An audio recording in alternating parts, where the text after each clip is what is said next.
Les établissements scolaires privés algériens sont sommés de ne plus enseigner les programmes scolaires français, sous peine de sanctions. Les autorités algériennes ont demandé aux responsables des établissements scolaires privés de ne plus enseigner le programme français aux élèves, sous peine de sanctions.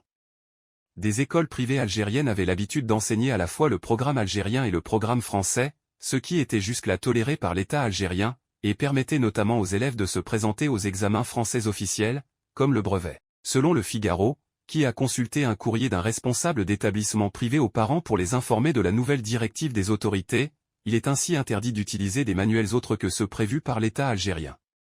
Par ailleurs, 22 écoles privées en Algérie qui possédaient le label délivré par l'Agence pour l'enseignement français à l'étranger, AEFE, rattachée au ministère français des Affaires étrangères label Franc Éducation ont été sommées de se retirer de ce label, sous peine de poursuites pénales, rapportent les deux quotidiens. Cette nouvelle politique est vécue comme une double peine pour certaines familles qui espéraient que leurs enfants passent des examens français, car elle coïncide avec la réforme française du Centre national d'enseignement à distance, CNED, qui ne permet plus depuis cette rentrée aux Algériens de s'y inscrire et passer le bac français, voie d'accès à Parcoursup.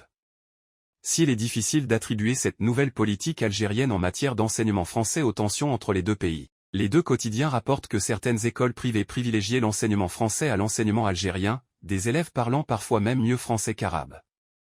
Quoi qu'il en soit, la langue française continue d'être enseignée à raison de 5 heures par semaine, mais l'anglais concurrence de plus en plus cette langue encore rattachée à l'histoire coloniale.